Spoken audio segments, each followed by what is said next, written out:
Hey yo, it's your boy JCB. We got a close game against Nami here today at my locals. I'm piloting the Sakazuki, and I won the dice roll, so I get to go second here, which is best for me for so many reasons. So forgive me here because this is one of my earlier videos, and I'm still learning the camera angles. So the camera's a little off, so you can barely see my life in his deck. So it's hard to tell how many cards he has, but by the end of the game, you'll get to see how close it was. So starting here, I get a Tashigi, which is really good, and I don't really remember what I have in my hand here, but I get the Hina to hand, and that's obviously great. Obviously, I'm going to pitch that to draw another card, and I pitch that, and I draw another Tashigi, which is I think I drew the Hound Blaze, but I had another one in hand, which is great, as I can see. But as you heard, the guy, he comes over and he's commenting about the dude's mat. He's like, keep your hands there the whole game, which I think is funny because I was wondering about that too. I'm like, my first video, I'm like, this is a bit lewd. I don't want to get contact restrictions. I don't even, content restrictions. I don't even know how to speak. It's going to be a slow game, obviously, for me. I'm not going to swing early a lot, so it's going to seem a little boring, but I don't want to give him any free draws in this matchup. So this turn, I just establish a body instead of swinging, because if I swing here and then like white snakes or something, I just give him a free draw here. So I'm just going to get some bodies that I can build up later that I can swing eventually. And because if I feel like in this matchup, if you swing too early, I've played against this matchup before, and I've swung a little early, and they just get free draws and they just get closer to a win con. And that's another reason why going second's just great. They don't get the draw for turn. They have a little less dawn, and you're going to be able to be on curve. So there's multiple reasons, but yeah. And I think Borso's so good here. Playing him, he was one of my first options, because if you swing him for 5, he's a 6K, and Nami wants to swing into your bodies for 5, and you'll have to discard cards. It's not a huge difference. You usually have the counter because she's not swinging much. And like, I thought maybe I could keep the Sabo and play him next turn because he is a 6K body, which isn't terrible, but I wanted to swing at life here because I knew he'd be a little lower, 7. So at least he'll get a 4K. He can't just white snake this. So that's what we're betting on here, that he uses at least one of his cards to use game 4K or something, or he at least uses 2 cards, which I'm okay with, which he did counter out here, and I'm fine with that. And I'm just continue to build the board. And so yeah, just a patient game, not much to gain here. I discard the board, so I don't think it's going to be very useful in this matchup. Like, we have Hound Blazes, so anything he plays, we're going to bottom deck it to, like, keep it at the bottom of his deck, to try to make him have to draw more cards. Unfortunately, like, I think in this match, he's going to play a couple Kayas, and I'm going to have to bottom deck those Kayas. And you don't want to put those at the bottom if you can. You want to put, like, Mr. Ones at the bottom, or if they're bouncing your cards, you want to put the chick that bounces your cards to the bottom, because if they like at the end of the game, like Kaya and the Kaya and the Kaya, they're probably going to win that game. But again, I just continue building here. I think I'm at, what are we, 8th on turn? Yeah, so I discard the Kuzan. I'm about to play the Gecko Moria here to just draw a card, get 2 bodies out. Nothing big here, but the Gecko Moria allows me to swing 9 each turn, so it's going to at least force him to use 2 cards, which is really good. Like, so therefore, if it's like a white snake and another card, that sucks, but like you get 2, and he's not just getting the draw for free. You're making him use 2 cards at a time, so the 1 card that he draws off of the white snake won't even be that great. So he just passes here with all his Dawn up. I swing 9, so then we're gonna see what I don't remember what he counters out here with. Pays 2, white snake, like I'm saying. So there's the white snake. So now he just needs 4 more K. But this part was great because he plays, I think it's, yeah, he plays I forget what this card's called, but it just lets him look at the top 3 cards of his deck and play 2,000 and gain 2,000. But I think, in my opinion, you should have played that first to like rearrange your top 3 then you can draw, because he's going to play another one right after. So then if you played this, play the croc, change to 3, draw a card, you would have got exactly what you wanted, then played your second croc, and then you would have had technically a 4th card to look at and change the order. It's not huge, but I think that's the way you should have did it. And then I don't really think swinging, like he white snake this turn, so there's not really worth swinging much else. So I just swing the Sakazuki, because he can obviously swing into my bodies if I do it. And he's going to have to give me a 2K or something here if he gives me a 4K. And he gives me the 2K with the rubber band. And I often get rubber band and gavel confused. I'm like, oh, which one gains 4,000 and which one gains 2,000? It gets confusing sometimes. I even check this later in the game. But I'm just going to play another Gecko so I can start swinging big later. No effect. I don't think there's much to play out of the trash that's really worth it. And now it's on to him. I don't know what he does this turn. So he plays a Kaya here. I'm going to bottom deck this next turn, obviously. Yeah, I think he brick fists here. Yeah, he does. I felt like that was a little greedy, the brick fist, but I don't know. I don't know what his hand was. Maybe he was trying to fix his hand, but he's trying to get through his deck, and I'm not swinging at him much. So he's probably not getting much through his deck. But I don't really know how to play Nami entirely. I haven't played with her much, so I don't know what the optimized lines are.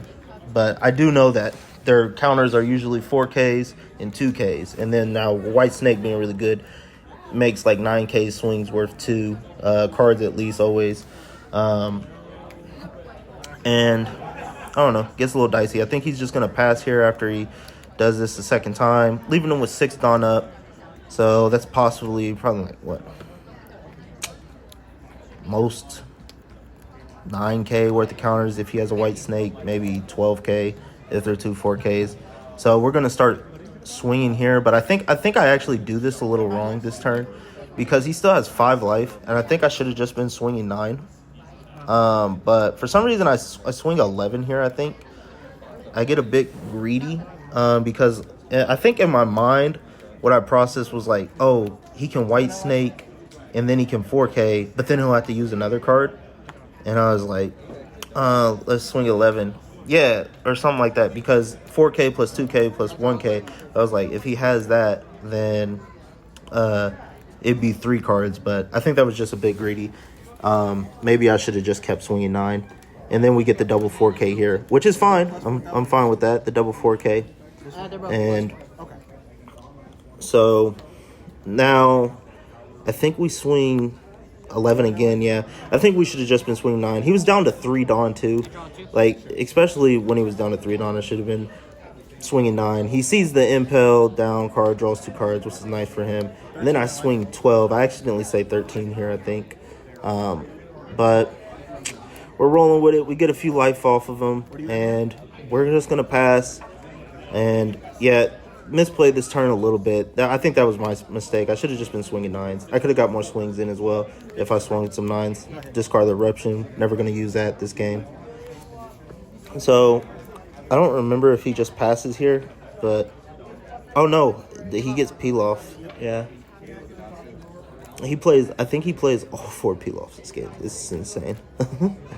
Mr. Bonds comes down. He grabs the gavel here. I'm not 100. Yeah, he grabs the gavel here. I think I read this because, like I said, I get rubber band and gavel confused. I'm like, is this the 4K or the 2K? And I was like, they look so much the same. Like, the art's not very unique. He uses, what did he use? 4 Dawn here. Has 6 up. I think next turn I'm going to swing the 9s like I should have did the turn prior. And then just try to dwindle his life down as much as possible. Yeah, I'm just waiting for him to figure out what he's going to do next. He seems like he's contemplating something. But eventually I think he just passes. And next turn I'm just going to swing 9. Like I was saying I should have did for the turn before. Just got to try to get his life down as low as possible. We're going to Hound Blaze the Mr. 1 because putting it at the bottom, another card that they have to draw, obviously. And makes our characters 1,000 bigger. Just great card. We're going to start with 9. Hopefully we get 2 cards in some combination. And 9 in life. I forget what he gives us here. Let's see. Phase 1, so this is going to be a gavel. I think we added that back. Yep. Play the gavel. And then 1K more. So 2. And 1K. And we're just going to swing 9 with the gecko. I think he takes this. Yep. The trigger. 9 in life. Over 9. I catch him playing mellow because I think he took the life and he had 3 before, and then he realized, oh, now I have 4. But that's okay. I'm gonna let him optimize it with the rubber band. I'm gonna let him play the rubber band first. If you want, we can redo it that way, so you can get your draw. Just so he can optimize the combo, so he could. So if I lose, it's because I lost because I got. Well, if I lose, it's because the deck was better, I guess. Not that I just outplayed my opponent. I don't want to get lucky, basically.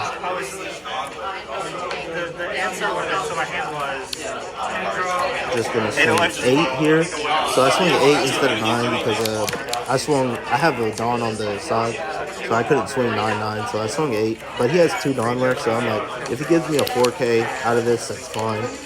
He obviously can't just white snake it, and he takes it, and then he contemplates. He's like, it could be a trigger. So I go back, and he just takes it. So we're gonna swing 9. And then he gives me the best possible situation here. He gavels again, milling 2. And then he's going to play the croc card again to change the top 3. And this makes me really happy because he goes down to no Dawn up. And that's just going to allow me to swing the Borso. He's going to have 2 cards in his hand afterwards. And I'm like, 2 cards, just swing 5. He's got a counter out of it. And he does. He's going to use the Mr. 1 once I swing. And just 5 of them. And he's like, well, dang. 6. Just 6. He's like, dang it. Because I think he was going to use the bonds next turn. Which would have been really good for him to just play the bonds. Because he's about to have a firecracker turn. Oh, my man's played P-Law. Into my guy's going to play P-Law. My boy was cooking, bro. I was like, oh my gosh, am I about to lose? Double P-Law. And then he drops a Kaya, my guy. But that's where his turn stops. And once his turn stopped there, I knew it was over. So I was like, if this man just Kayas me out or something, and I lose, I was gonna like cry. But no, with 3 Dawn up, and I was like, nah, we're good to go. I think we got this game. So he's just contemplating what he wants to discard, but he's eventually going to pass. And we're going to wrap this up. Swings 5. We got plenty of counter in hand. More than enough. I think he should have swung his leader more, in my opinion. I don't know. I don't know why Nami players don't swing their leader more. Like, I get they want to keep all their Dawn for their events, but I'm like, at least one Dawn on the leader to just swing. I don't know, it's not like a huge investment in my opinion. Swing 9, get the card. He takes the life, so this is an easy swing. 16. 16. And with 3 cards, he's not countering out of that. But he's gonna try because, like, if he can counter out and he draws enough or mills enough, he automatically wins. But he just didn't have enough at this point. If he had one more turn, I was for sure going. If I didn't win here, gavel, he got the mill to 2. But he's eventually gonna have 7 cards when it's all said and done, which was really close. I bottom decked 3 of them. I bottom decked 2 Kayas and the bonds, or was it 3 bonds and a Kaya? I don't remember. But yeah, so it was real close. If he would have saw some more triggers to draw to, he might have got it. But thanks for watching the video. Until next time, see ya.